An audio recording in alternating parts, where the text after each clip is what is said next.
तो प्यारे बच्चों, अब मुझे ऐसा लगा कि आपकी शायद यहाँ तक समझ में आ गया। अब यहाँ देखिए, क्यों नहीं कि उसकी दो वजह थी, दो कारण थे। पहली यही कि हिंदुस्तान के तमाम वासिंदों की तरह, वासिंदों जहां हिंदुस्तान में वसे बसे हुए लोग हैं, उनके ससुराल वाले भी साहबों से खासे अभिभूत थे। अभिभूत होना यानी प्रेरित होना। और मेरे नाना पक्के साहब माने जाते थे। बस जात से वे हिंदुस्तानी थे, बाकी चेहरे, मोहरे, रंग ढंग, पढ़ाई लिखाई सब में अंग्रेज थे। मजे की बात यह थी कि हमारे देश में आजादी की जंग लड़ने वाले ही अंग्रेजों के सबसे बड़े प्रशंसक थे। गांधी, नेहरू, गांधी नेहरू हो या मेरे पिताजी के घर वाले, भले लड़का आजादी की लड़ाई लड़ते, जेब खाली और शोहरत सिर करता रहे, दबदबा उसके साहसी ससुर का ही था। एक आन बान शान वाले साहब ने उनके सिर फिरे लड़के को अपनी नाजुक जान लड़की सौंपी। उससे रोमांचक क्या होना परी कथा होती, क्या ऐसी कहानी होती। नानी की सनक भरी आखिरी ख्वाहिश, शंका भरी आखिरी इच्छा, नाना की रजामंदी, वे रोमांचक उपकथाएं थी, यानी उत्साहित कर देने वाली छोटी छोटी कथाएं थी, जो कहानी के तिलिस्म को और गाढ़ा बना देती है। तिलिस्म का अर्थ होता है बेटा खजाना, दबा हुआ खजाना। यहाँ को कहानी के खजाने को और अधिक रोचक बना देती थी। दूसरी वजह माँ की अपनी शख्सियत थी, अपना महत्व था।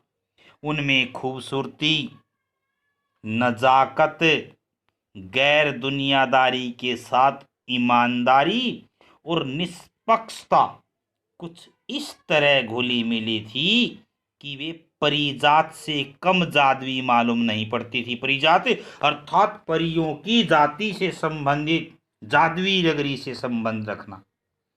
उनसे ठोस काम करवाने की कोई सोच भी नहीं सकता था। हाँ, हर ठोस और हवाई काम के लिए उनकी जबानी राय जरूर मांगी जाती थी और पत्थर की लकीर की तरह निभाई भी जाती थी।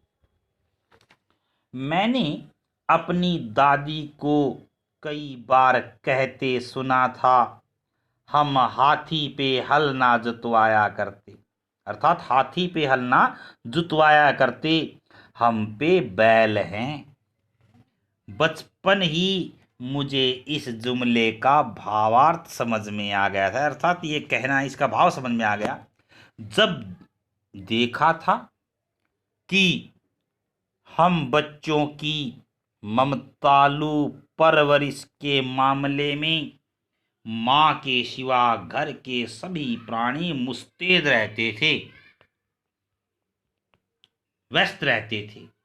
दादी और उनकी जिठानियां ही नहीं, खुद मर्द जात पिताजी भी। पर ठोस काम न करने का यह मतलब नहीं था कि माँ को आजादी का जुनून कम था। जुनून होता बच्चों कोई भी कार्य कर गुजरने की क्षमता होना, वह भरपूर था और अपने तरीके से वे उसे भरपूर निभाती रही थी। जाहिर है कि जब जुनून आजादी का हो तो उसे निभाना भी आजादी ही चाहिए। जिस तिस से पूछकर, उसके तरीके से नहीं, खुद अपने तरीके से।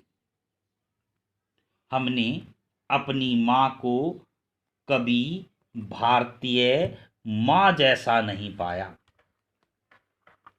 न उन्होंने कभी हमें लाड किया, न हमारे लिए खाना पकाया और न अच्छी पत्नी बहू होने की सीख दी। कुछ अपनी बीमारी के चलते भी, अर्थात वो बीमार रहती थी, वे घर बार नहीं संभाल पाती थी, पर उसमें ज्यादा हाथ उनकी अरुचि का ही था, अर्थात वो रुचि नहीं दिखाती थी किसी भी कार्य में। उनका ज्यादा वक्त किताबें पढ़ने में बीतता था, बाकी वक्त साहित्य चर्चा में या संगीत सुनने में, और वे ये सब बिस्तर पर लेटे लेटे किया करती थी। फिर भी जैसा मैंने पहले कहा था, हमारे परंपरागत दादा दादी या उनकी ससुराल के अन्य सदस्य उन्हें न नाम धरते थे, न उनसे आम औरत की तरह होने की अपेक्षा रखते थे। अर्थात उन पर कोई भी दबाव नहीं डाला जाता था, वो जैसी थी उन्हें उसके हाल पर छोड़ दिया जाता था। उनमें सबकी इतनी श्रद्धा क्यों थी, जबकि वह पत्नी, माँ और बहू के किसी प्रचारित कर्तव्य का पालन नहीं करती थी। सहाबी खानदान के रोब के अलावा मेरी समझ में दो कारण आए। वे कभी झूठ नहीं बोलती थी, और दूसरा कारण, वे एक की गोपनीय बात को दूसरे पर जाहिर नहीं होने देती थी।